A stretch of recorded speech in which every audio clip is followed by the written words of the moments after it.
Jail में एक ऐसी औरत जिसने अकेले ही 8 साल में 16 बच्चे को पैदा कर दिया और वह हर साल 2 बच्चे पैदा करती है। यह वजह जानकर आपकी चीखें निकल जाएगी। मैं उस औरत की फाइल अपने सामने खोलकर बैठी थी जिसे जेल में हर कोई कम्मो के नाम से पुकारा करता था। कैदी नंबर 786, जिसका पूरा नाम कामिनी था। जैसे ही मैंने उसकी फाइल पढ़नी शुरू की, मेरे रोंगटे खड़े हो गए थे। जो कुछ फाइल में दर्ज था वह पढ़कर मैं अपनी जगह हैरान रह गई थी कि एक जवान और खूबसूरत नजर आने वाली औरत एक बहुत ही सातिर मुजरिम थी जो 16 बच्चों की माँ थी। और हैरान करने वाली बात यह थी कि वह कुंवारी थी। उसकी फाइल में साफ साफ लिखा था कि वह बिना शादीशुदा 16 बच्चों की मां है, जिसने 8 सालों में 16 बच्चे को जन्म देकर एक अनोखा कारनामा किया है। इसी बात ने मुझे हैरान करने पर मजबूर कर दिया था कि जब उसकी शादी नहीं हुई है तो 16 बच्चे थे वो किसके थे। जिस जुर्म में वो सजा काट रही थी वह भी बहुत भयानक था। और इससे भी ज्यादा अजीब बात यह थी कि यह औरत पिछले 9 सालों से इसी जेल में कैद थी और यह जेल सिर्फ और सिर्फ औरतों का जेल था।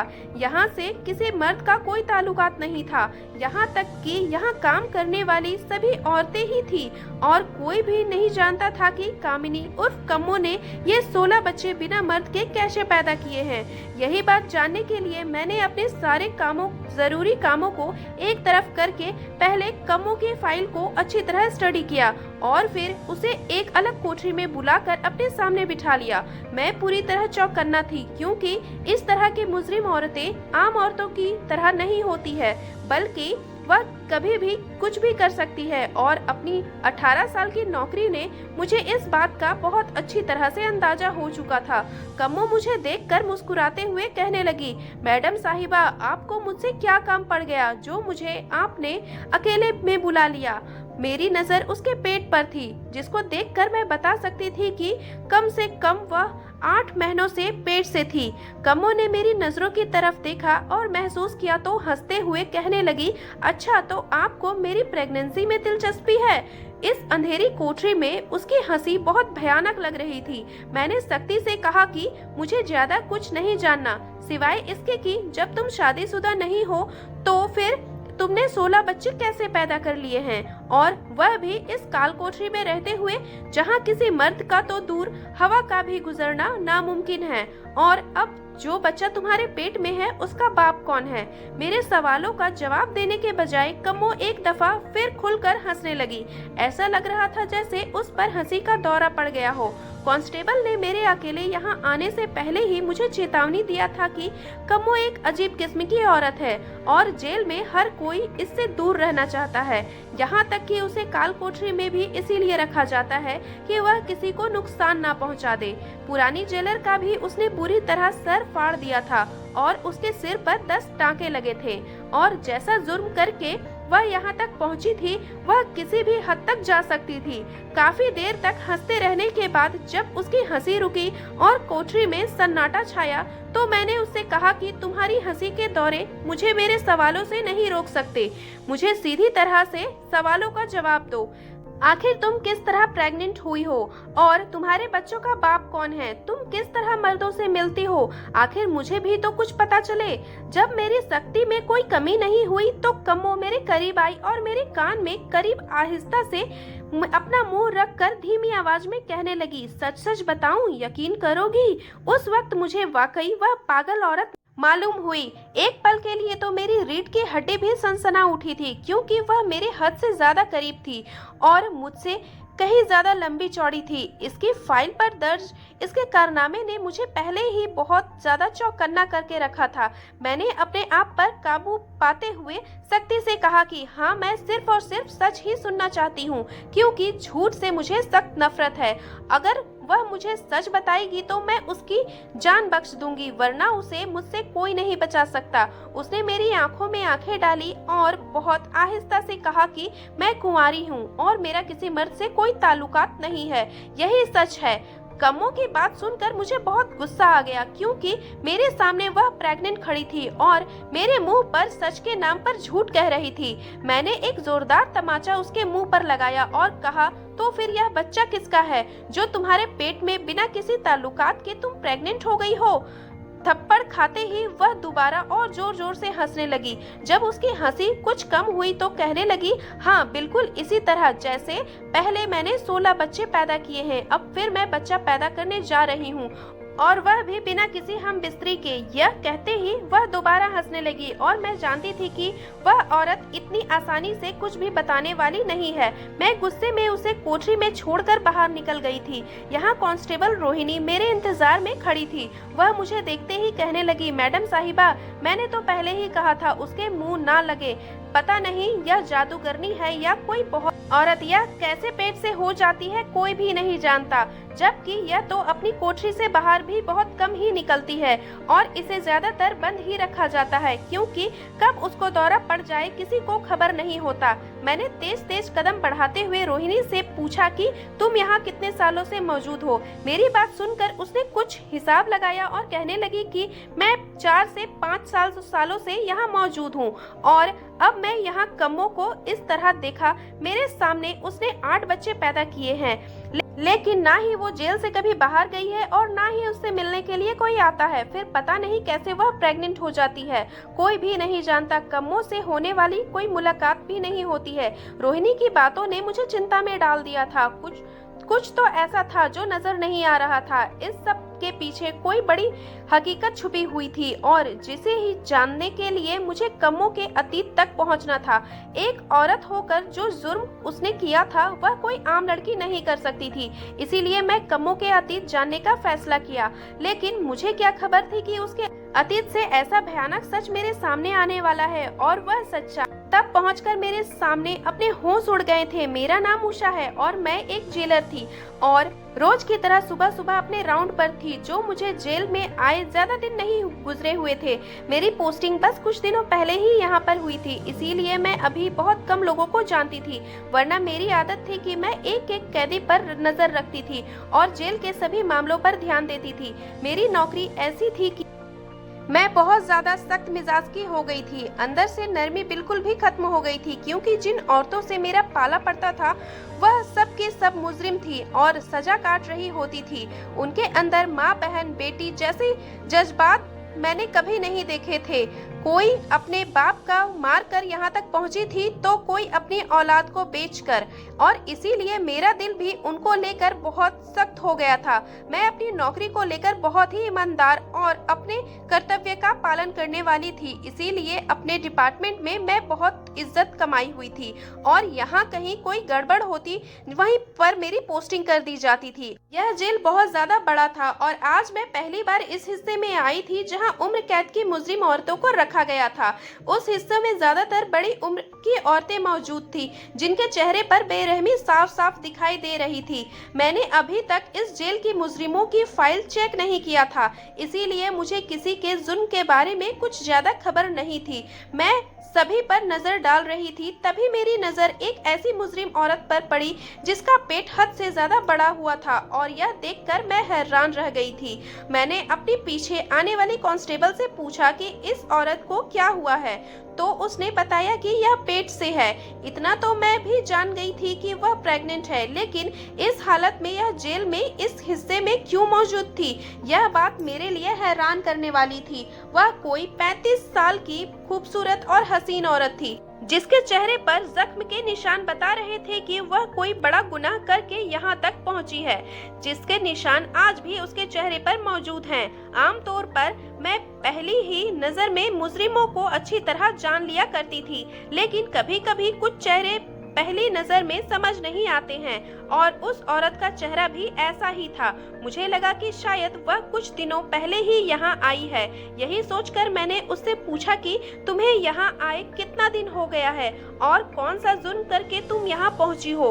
कम से कम अपने पेट में पलने वाले बच्चे की ख्याल तो कर लेती। मेरी बात सुनकर वह जोर जोर से हंसने लगी और कहने लगी, मैं तो पिछले 9 साल से यहीं मौजूद हूँ, अब तो मुझे अपना जुर्म भी याद नहीं है। उस उस औरत की बात सुनकर मैं दंग रह गई और कांस्टेबल से कहा कि क्या यह सच कह रही है? अगर यह 9 साल से यहाँ है तो फिर यह बच्चा किसका है? क्योंकि यहाँ तो औरतों का जेल है और बिना मर्द के यहाँ गर्भवती कैसे हो सकती है? मेरे सवाल के जवाब में कांस्टेबल ने कुछ भी नहीं कहा और वह मेरे पीछे ऐसे चुप खड़ी थी जैसे उसे खुद ही इस बात की खबर ना हो। और इससे पहले कि मैं उस औरत से कुछ और सवाल जवाब करती, मुझे बताया गया कि मेरे दफ्तर में कोई मुझसे मिलने आया है। यह सुनकर मैं फौरन अपने दफ्तर में लौट गई। कुछ सरकारी लोग जरूरी काम से आए हुए थे और मैं उनके साथ ही व्यस्त हो गई कि शाम के वक्त ही ख्याल आया कि फिर मेरी ड्यूटी खत्म हो गई और मैं घर लौट आई। वह औरत और उसका गर्व मेरे दिमाग में पूरी तरह से निकल चुका था क्योंकि मेरे ऊपर काम का बोझ बहुत ज्यादा था। मेरा ट्रांसफर उस जेल में इसीलिए किया गया था क्योंकि यहाँ का व्यवस्था अस्त व्यस्त हो चुका था। पुरानी जेलर ने कैदियों के साथ बहुत बुरा बर्ताव कर रखा था और इसी वजह से आए दिन संध्या को बहुत ज्यादा बदनामी का सामना करना पड़ रहा था। वह वाकई यहाँ आने के बाद मुझे महसूस हुआ कि यहाँ सब कुछ उल्टा पुल्टा हुआ है और कोई भी चीज अपनी जगह पर नहीं है। यहाँ तक कि कैदियों को उचित खाने उन्हें नहीं मिल रहे थे और ना ही उसके घर वालों से उन्हें मिलवाने का कोई खास इंतजाम था। कैदियों को इंसानों की तरह नहीं बल्कि भेड़ बकरियों की तरह रखा गया था। एक जेल में 10-12 औरतें बंद थी। मेरी पोस्टिंग को 15 दिन ही हुए थे और यह 15 दिन मैंने इस तरह गुजारी थी कि मुझे सिर्फ जानने की भी फुर्सत नहीं मिली थी। और आज भी मैं इतना ज्यादा थक गई थी कि मेरे दिमाग से निकल गया कि आज मेरे इकलौते बेटे का जन्मदिन है। मैं घर लौटी तो मेरा बेटा मेरा इंतजार में बैठा हुआ था। इसके चेहरे पर नाराजगी के भाव मौजूद थे, इसीलिए मैंने उसे प्यार से गोद में उठाया और सॉरी कहा कि इतना लेट हो गया। मेरी सास और मेरा बेटा अच्छी तरह से मेरी नौकरी को जानते थे, इसीलिए कोई भी ज्यादा देर तक मुझसे नाराज नहीं रहता था। मेरा बेटा भी जल्दी मान गया और हमने बहुत अच्छी तरह उसका जन्मदिन मनाया। मेरा बेटा रोहित मेरा इकलौता बेटा था जो बहुत ही मन्नतों और प्रार्थना के बाद पैदा हुआ था, इसीलिए इसमें मेरी जान बसती थी। मैं अपनी नौकरी में इतनी ज्यादा बिजी क्यों ना हो, रोहित के लिए हमेशा मेरे लिए वक्त निकल ही जाता था। आज भी बहुत ज्यादा थके हुए होने के बावजूद मैंने बहुत शानदार तरीके से जन्मदिन मनाया था। रात को थकी हारी जब मैंने सोने के लिए लेटी तो अचानक ही मेरे दिमाग में उस औरत का चेहरा चला आया जिसने मैं सुबह सुबह मिलकर आई थी। मैं उसी की सोच रही थी कि मेरे पति कहने लगे कि क्या बात है, रात के इस समय में आपके पास हमारे लिए वक्त नहीं है। उनकी बात पर मैं मुस्कुरा उठी। यह सच था कि मैं उन्हें बहुत कम वक्त देती थी और वह बहुत अच्छी तरह मेरे काम की जिम्मेदारी को समझते थे।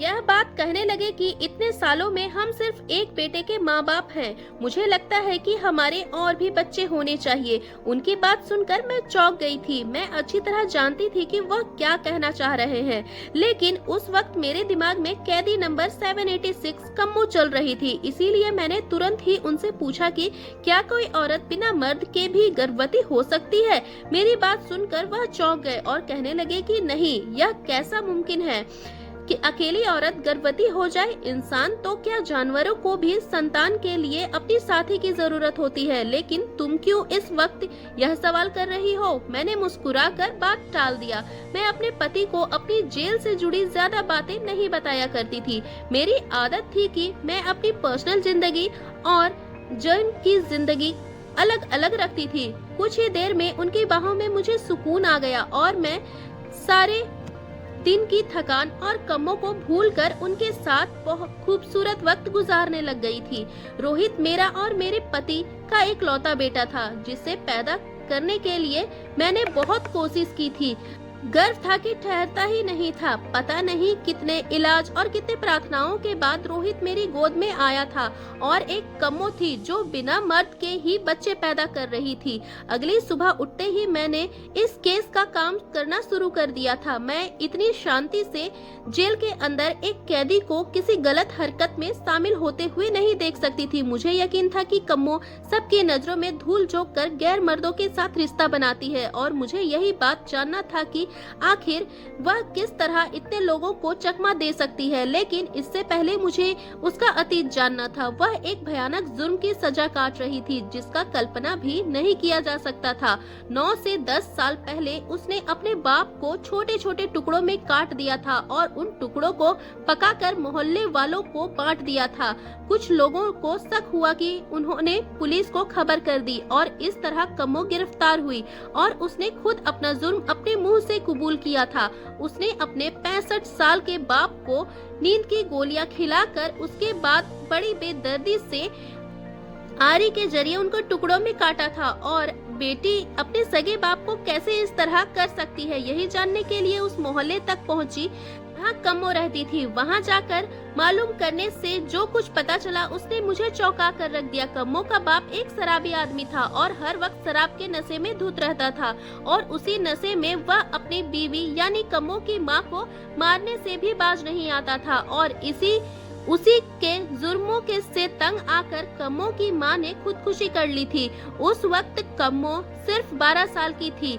कम्मो की मां खुद तो इस दुनिया से चली गई लेकिन कम्मो को उसके बाप के भरोसे छोड़ गई। कम्मो के बाप ने अपनी जवान 14 साल की बेटी को अपने नशे की भेंट चढ़ा दिया था और उसके पास नशे के लिए पैसे न होते वह कम्मो को भीख मांगने पर मजबूर कर देता था। और जब कम्मो इस सब के लिए इनकार किया करती तो मोहल्ले वालों ने देखा है कि कम्मो के घर रंग बिरंगे मर्द जाने लगे थे। वह मर्द क्यों आते थे और उनका कम्मो उसके बाप से क्या ताल्लुकात था या कोई भी नहीं जानता था।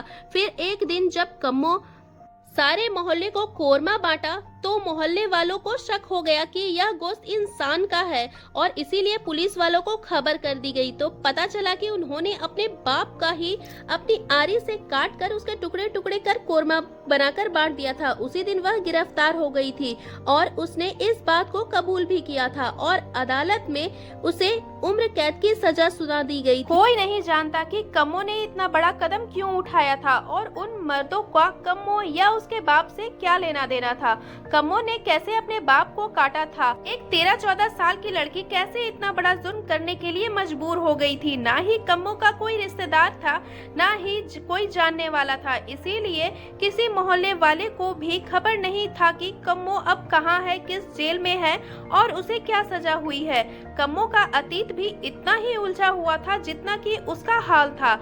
अब एक वही थी जो मुझे हर बात विस्तार में और सच बता सकती थी, लेकिन उसकी छुट्टी हुई हंसी मेरे कानों में की पर्दे फाड़ने लगती थी। मैं सारी जानकारी हासिल करके जब जेल पहुंची तो मुझे पता चला कि कम्मो की तबीयत ठीक नहीं है। उसके चेकअप के लिए जेल की डॉक्टर आई हुई है और मैं भी वहीं पहुंच गई। मैंने बातों बातों में उस डॉक्टर से पूछा कि कम्मो के बच्चों की डिलीवरी किसने की है, तो उसने कहा कि वह यहाँ की एक डॉक्टर है और उसी ने कम्मो के हर बच्चे को पैदा कराया है। कम्मो के पास हमेशा जुड़वा और सेहतमंद बच्चे पैदा हुए थे। मैंने डॉक्टर से पूछा तो फिर कम्मो के बच्चे कहाँ हैं? क्या उन्हें सरकारी दायरे में भेज दिया गया है? मेरी बात सुनकर उस डॉक्टर ने कुछ भी नहीं कहा। मालूम नहीं, मैंने पुरानी जेलर से भी कम्मो के बारे में बात करने की कोशिश की लेकिन मेरा उससे बात नहीं हो सका। उसे कहीं दूर किसी छोटे इलाके में ट्रांसफर करके भेज दिया गया था। अब मुझे कम्मो की तबीयत के ठीक होने का इंतजार करना था क्योंकि उसकी तबीयत काफी खराब थी। काल कोठरी में घुटन भरे माहौल में एक गर्भवती औरत का रहना बहुत ही मुश्किल था, पर कम्मो तो पिछले 8 सालों से गर्भवती होते आ रही है और करीब 2 दिन बाद कम्मो की तबीयत काफी सुधार आ गया। मैंने उसे अपने ऑफिस में बुलाया और उसे पहले जूस पिलाया ताकि उसकी तबीयत बेहतर हो जाए। कम्मो ने चुपचाप जूस पी लिया तो मैंने उससे कहा कि मैं उसकी मदद करना चाहती हूँ और मैं उसे यहाँ से आज़ादी दिलवा सकती हूँ। अगर वह मुझे अपने बारे में हर बात सच सच बता दे तो मैं उसकी सजा में बहुत हद तक कम करवा सकती हूँ। कम्मो ने अजीब सी नजरों से मुझे देखा और कहने लगी कि वह जेल की 4 दीवारी से बाहर जाना ही नहीं चाहती है क्योंकि बाहर की दुनिया में इसके लिए कुछ भी नहीं बाकी है। मैंने मुस्कुराकर उसे कहा कि उसके बच्चे उसका इंतजार कर रहे होंगे और जिन बच्चों को वह जन्म देने वाली है उन बच्चों के साथ भी अपनी अच्छी जिंदगी गुजार सकती है और उन बच्चों का कोई ना कोई बाप भी तो होगा। उसे एक बेहतर जिंदगी देगा जो उसे जेल में कभी हासिल नहीं हो सकती। कम्मो के नम आंखों में मेरी तरफ देखा और कहने लगी कि आपको मेरी बात पर यकीन क्यों नहीं होता? मेरे बच्चों का कोई बाप नहीं है, किसी को भी नहीं जानती। मुझे तो यह भी नहीं मालूम कि मेरे बच्चे कहाँ गए हैं, किस हाल में हैं। ना ही मुझे कुछ पता है मैं गर्भवती किस तरह हो जाती हूँ। बस मुझे इतनी खबर है कि मेरे बच्चों को मुझसे जुदा कर दिया जाता है और मैं अपने हर बच्चे की याद में तड़पती रहती हूँ। आज कम्मो पहली बार हंस नहीं रही थी, बल्कि बीमारी के असर ने उसे दुखी कर दिया था और उसकी बात पर मुझे वाकई हैरान हो गई थी, क्योंकि उसने बोलने का अंदाज मुझे उसकी बात पर यकीन करने पर मजबूर कर दिया था। मैंने जब उसे दोबारा पूछा कि क्या तुम सच नहीं जानती कि तुम गर्भवती कैसे होती हो, तो उसने इनकार में सर हिला दिया। उसकी आंखों में आंसू गिर रहे थे और वह अपने आप बीती की दास्तां मुझे सुना रही थी, जिसे सुनकर मेरे भी आंसू बहने लगे थे। मैं लाख सख्त मिजाज की थी, लेकिन हूँ तो एक इंसान ही, और उसकी दास्ताएं मेरे रोंगटे खड़े कर दिए थे। कम्मो ने मुझे बताया कि उसके बाप ने उसके नशे की लत की पूरा करने के लिए इससे धंधा करवाना शुरू कर दिया था और वह अपने घर की चार दीवारी में हर रोज तबाह होने लग गई थी। उसने तंग आकर अपने बाप को बुरी तरह कत्ल कर दिया था। उसने अपने इस जुर्म को पछतावा भी नहीं था। उसने अपने बाप के जितने टुकड़े किए थे उसे कई ज्यादा जख्म उसके बाप की वजह से उसे मिल गए थे। वह सजा काटने के लिए जेल चली आई थी, लेकिन यहाँ आने के 6 महीने बाद उसे पता चला कि वह गर्भवती है। वह अच्छी तरह जानती थी कि वह गर्भ उसे जेल में आने के बाद ही ठहरा था और यह बच्चा किसका था, उसके कोख में कब आया, उसे मालूम भी नहीं था। और फिर उसने 16 बच्चों को इसी तरह जन्म दिया और एक बार फिर वह अब पेट से है।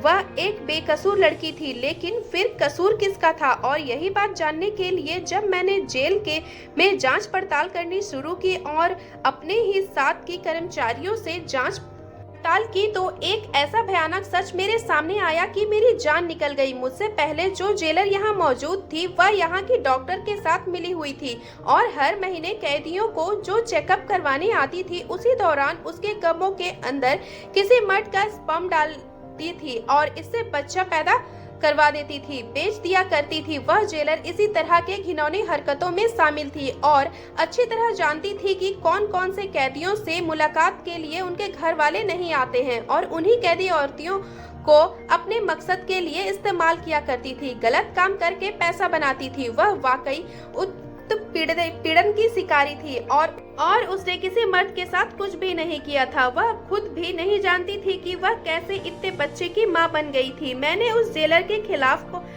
कंप्लेंट फॉरवर्ड कर दिया था और कम्मो की सजा भी कम करवा दिया था। अब कुछ दिन बाकी हैं, फिर उसके बाद वह आजाद हो जाएगी। मैंने उसे यकीन दिलाया कि मैं उसे अपने घर में रख लूंगी और उसे एक अच्छी जिंदगी दूंगी।